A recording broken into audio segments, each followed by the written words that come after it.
اور رات میں عبادت کی گئی، یہ آج ہی کی شب تھی۔ اتفاق سے شب جمعہ اور شب عاشور اس دن ایک پڑ رہی تھی، اور آج بھی الحمدللہ شب جمعہ اور شب عاشور دونوں ایک ہی ہے۔ میرے آقا علیہ السلام کے غلاموں، یہ جو بار بار زور دے رہا ہوں کہ اہل بیت سے محبت، اہل بیت سے محبت، اہل بیت سے محبت، تو صرف نعرے والی محبت نہیں، صرف زبان والی محبت نہیں، صرف شاعری والی محبت نہیں، صرف مشاعرے والی محبت نہیں، بلکہ مسلمانوں محبت یہ کہ جس سے محبت کرو اس کی پسند کا خیال کرو، اس کی ناپسند کا خیال کرو، اپنی طبیعت پر مت چلو۔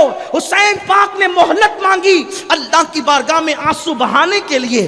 کیا آج کی رات ہم بھی آنسو بہائیں گے؟ اگر بہائیں گے اللہ کی خشیت سے آنسو تو تم حسینی ہو، کامیاب حسینی، تلاوت کریں گے تو کامیاب ہو، ورنہ اگر آپ معاذ اللہ پھر وائی فائی لے کر کے زنا کے مناظر دیکھنے کے لیے بیٹھ گئے، عورتوں کو دھکا دینے بیٹھ گئے، کسی کی آبرو پہ ہاتھ ڈالنے بیٹھ گئے، کیا منہ دکھاؤ گے امام پاک کو؟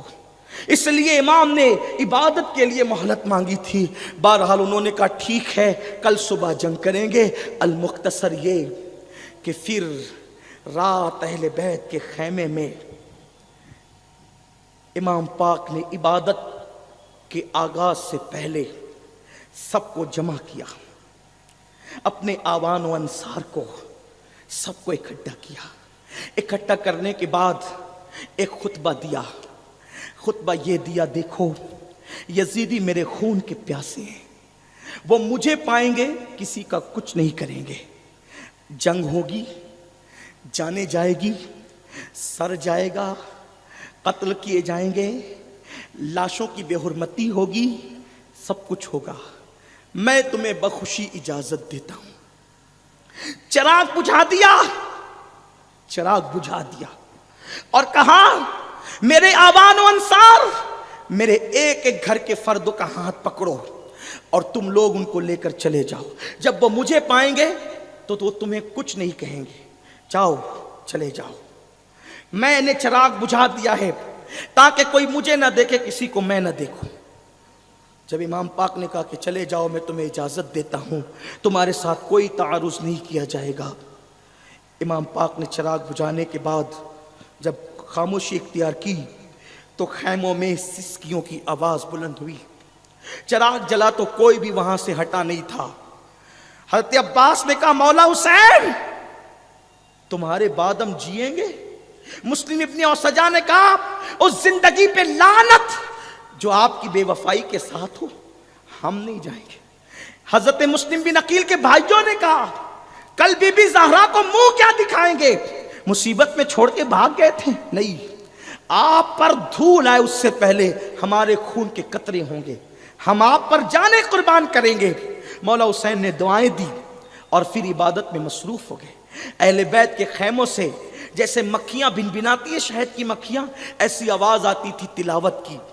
پتہ نہیں سجدوں میں، آخری سجدوں میں کیا لذت ہوئی، اور اس کے بعد صبح کا وقت آیا تو آخری اذان خیمہ اہل بیت میں حضرت علی اکبر ہم شبی رسول نے آخری اذان پڑھی فجر کی، اور اذان کے بعد نبیوں کے امام، امام الانبیاء کا راکب، یعنی جو نبی کے کندھوں پہ بیٹھتا ہو، آخری نبی کے کندھوں پہ بیٹھتا ہو، آخری نبی جس کے لیے سجدے طویل کرتے ہو، اس امام نے، امام الانبیاء کے نواسے نے آخری نماز پڑھائی اپنے خیمے میں اپنے آوان و انصار کو۔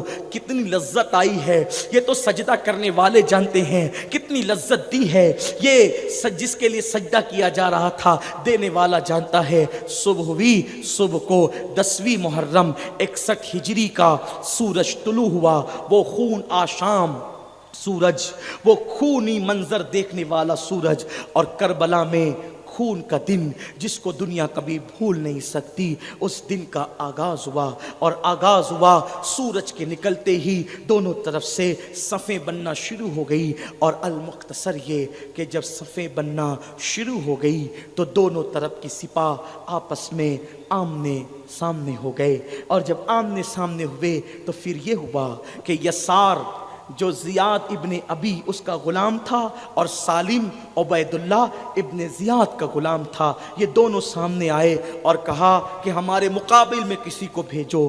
تو حضرت مولا حسین پاک نے اپنی طرف سے 2 لوگوں کو بھیجا، اور جب 2 لوگ گئے تو ان دونوں نے ان دونوں کا قصہ تمام کیا۔ اس طرح دو بدو جنگیں ہوتی رہی۔ حضرت حر جو ہے وہ اس طرف تھے۔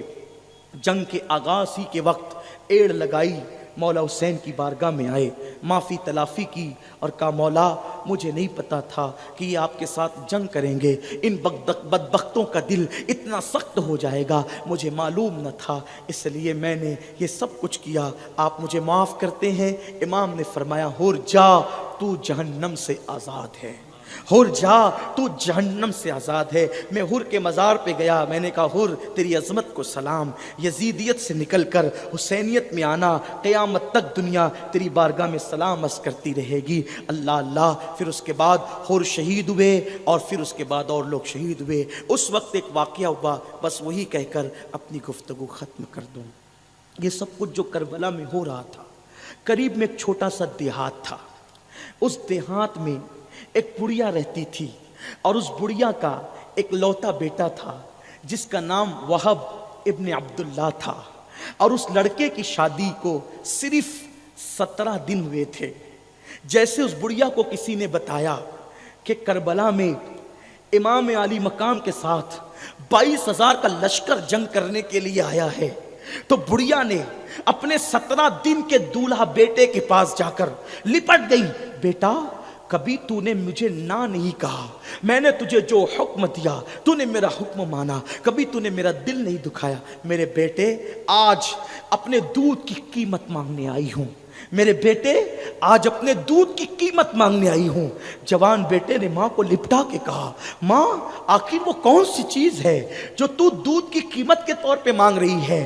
بوڑھی ماں نے کہا اہل بیت سے محبت رکھتی تھی، بوڑھی ماں نے کہا میرے بیٹے میرے دل کا چین، فاطمہ کا لال کربلا میں بے سرو سامان ہے، 22,000 کا لشکر ہے، سنا ہے کہ کسی کی ضرورت ہے، بیٹا اگر تو میری دودھ کی قیمت ادا کرنا چاہتا ہے تو چل اور حسین کے قدموں پر، بی بی زہرا کے لال کے قدموں پر اپنی جان قربان کر دے بیٹا، تاکہ میں بی بی زہرا کی بارگاہ میں سرخ روح ہو جاؤں۔ کہتے ہیں جب مائیں شریف ہوتی ہے تو اولاد اہل بیت سے محبت کرنے والی ہوتی ہے۔ اس 17 دن کے دولہا نے کہا ماں یہ تو میری سعادت ہے، اپنی بیوی کو کہا دیکھو کہ میری ماں نے یہ بات کہی ہے اور مجھے پتا چلا ہے کہ مولا حسین کی آل پر وقت آیا ہے، میں نے اپنی جان دے کر ان کی جان بچانا ہے، تمہارا سہاگ دے کر شہربانوں کا سہاگ بچانا ہے۔ یہ کہہ کر جب اپنی بیوی سے کہا تو بیوی نے کہا آپ اکیلے نہیں جائیں گے کیونکہ میں بھی اہل بیت کی کنیز ہوں، اگر آپ کو بی بی زہرا کی بارگاہ میں سرخ روح ہونا ہے تو میں نے بھی سرخ روح ہونا ہے، مجھے بھی لے کر کے چلو۔ اب وہ 17 دن کی دلہن، 17 دن کا دولہا اور وہ بوڑھی عورت آئے اور آ کر کے سرکار امام پاک کے قدموں پہ گر گئے، مولا میں آپ کی والدہ کی کنیز ہوں اور میں کچھ نہیں کر سکتی، بوڑھی ہوں، یہ زندگی بھر کی کمائی ایک لوتا بیٹا لے کر کے آئی ہوں، میرے مولا یہ قربانی قبول فرما لیجئے اور اس کو میدان میں جانے کی اجازت دے دیجئے۔ سبحان اللہ، میرے آقا حسین نے اجازت دی، 17 دن کا دولہا میدان میں گیا اور اس کے بعد وہ جوہر دکھائے شجاعت کے اور پھر یزیدیوں کو قتل کیا، اور جب پلٹ کر آئے تو ماں سے کہنے لگا وہ 17 دن کا دولہا امی آج خوش ہو مجھ سے، میں نے دودھ کی قیمت ادا کی ہے۔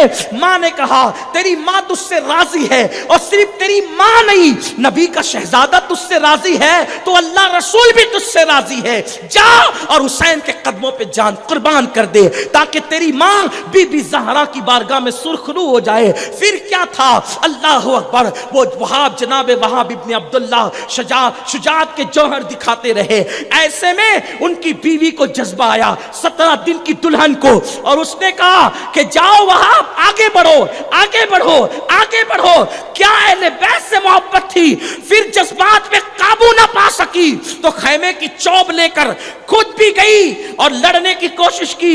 مولا حسین نے کہا نہیں نہیں نہیں نہیں، 3 مرتبہ فرمایا نہیں نہیں، اور پھر کہا بی بی اللہ تجھے جزائے خیر دے، عورتوں پر جہاد فرض نہیں ہے، بے پردہ میں تمہیں نکلنے کی اجازت نہیں دیتا، واپس آؤ، اللہ تمہیں جزائے خیر عطا فرمائے گا۔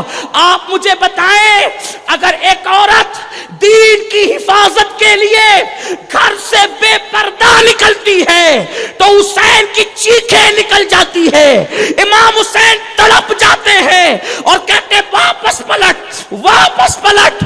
دین کی حفاظت کے لیے بھی کسی عورت کو گھر سے بے پردہ نکلنے کی اجازت مولا حسین نے نہیں دی ہے۔ میں اپنی ماں اور بہنوں سے پوچھنا چاہتا ہوں، اگر دین کی حفاظت کے لیے ایک عورت بے پردہ باہر آ گئی، حسین نے ان کو واپس بلایا، اے خاتون جنت کی کنیزوں، تم تو ولیمے میں بھی بے پردہ، میت میں بھی بے پردہ، میلوں میں بھی بے پردہ، مولا حسین کے دل پر کیا گزرتی ہوگی۔ اس لیے ہزاروں کی تعداد میں یہ جو خواتین اسلام آئی ہے، آج میں عاشورہ کی شب ان کو بھی پیغام دیتا ہوں، سیریل کی اداکارہ کے طریقے پہ مت چلو، ناجائز تعلقات کی لعنت کو ختم کرو۔ بی بی زہرا کی کنیزوں، ایک عورت کی عزت اور آبرو سب سے زیادہ قیمتی ہے۔ میرے نبی نے ایک عورت کی عزت کو کعبۃ اللہ سے بھی بلند کیا ہے، بلکہ رسول اللہ کی حدیث ہے، حضور نے کعبے کا طواف کرتے ہوئے کہا تھا، اے کعبہ تو بہت افضل ہے، تیری شان بڑی عظیم ہے، لیکن تجھ سے زیادہ حرمت میرے ایمان والے امتی کی ہے۔ اس لیے میری بہنوں، سیریل کی اداکارہ کو دیکھ کر، فلم کی اداکارہ کو دیکھ کر، اور اپنے جوانوں سے بھی کہتا ہوں، کیا دن آ گئے گنبد و مینار کے شہر میں بیٹیاں برقع پہن کر کسی کا ہاتھ پکڑ کر جائے گی؟ کیا اسی دن کے لیے حسین پاک نے دین بچایا تھا؟ کیا اسی دن کے لیے مولا حسین نے قربانی دی تھی؟ نہیں۔ پکے سچے کردار کے حسینی بنو، ظاہری لبادہ اوڑھنے سے کچھ نہیں ہوتا، ظاہر کو مت بدلو، صرف مکار مت بنو۔ تم دنیا کو دھوکہ دے سکتے ہو، حسین ابن علی کو اور ان کے نانا کو دھوکہ نہیں دے سکتے، اس لیے اپنا ظاہر بدلتے ہو، اپنا باطن بھی بدلو، اپنی تنہائیوں میں اللہ سے ڈرو، اپنی تنہائیوں کو خدا کی یاد سے آباد کرو، پاپی مت بنو، مجرم مت بنو، عیاش مت بنو، ورنہ دنیا بھی تباہ ہوگی، آخرت بھی تباہ ہوگی۔ مولا حسین نے اس کو آواز دی، وہ بیوی واپس آ گئی۔ پھر کیا ہوا؟ چاروں طرف سے 17 دن کے دولہے کو گھیر لیا گیا، گردن اڑا دی گئی۔ مولا حسین وہ گردن لے کر آئے اور اس بوڑھی ماں کے ہاتھ میں دی، لے اللہ تیری قربانی کو قبول فرمائے۔ اس بڑھیا نے اپنے بیٹے کی پیشانی چوم کر کے کہا، بیٹا تو نے اپنی ماں کے دودھ کا حق ادا کر دیا۔ اور اس نے اپنے ہاتھوں سے سر کو اپنی بہو 17 دن کی دلہن کی ہاتھ، 17 دن کی دلہن کیا ہوتی؟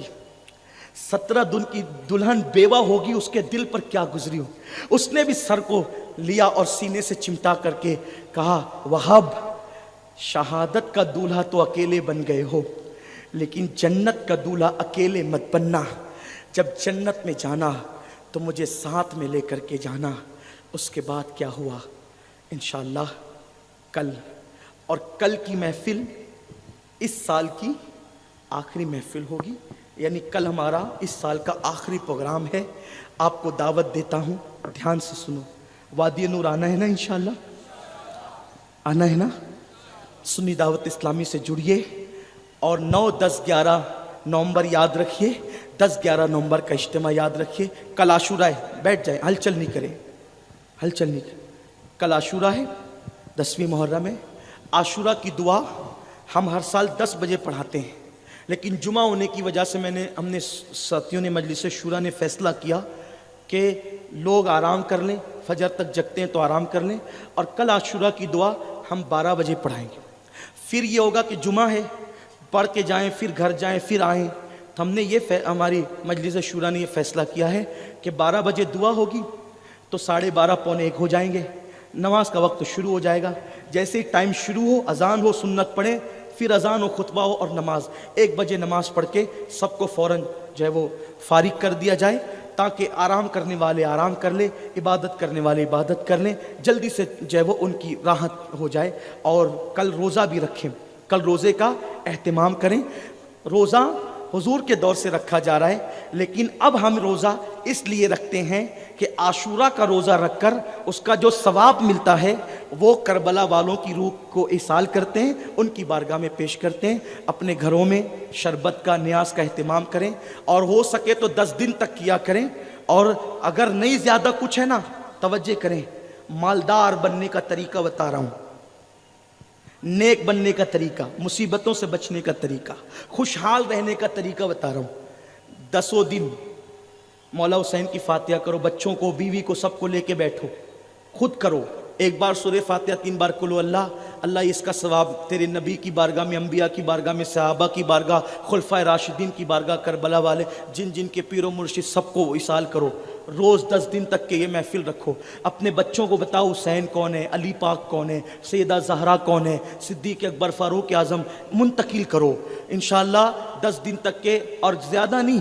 آپ کیا سوچتے ہیں کہ اچھے اچھے پکوان پکائیں گے تو اس ایصال ثواب ہوگا؟ نہیں، اگر نہیں آپ کے گھر میں کچھ ہے، مٹکے کا ٹھنڈا پانی، اس میں تھوڑی سی شکر ڈال دو، وہ ایصال کرو۔ وہاں پکوان نہیں دیکھے جاتے، وہاں تو دل کی نیتیں دیکھی جاتی۔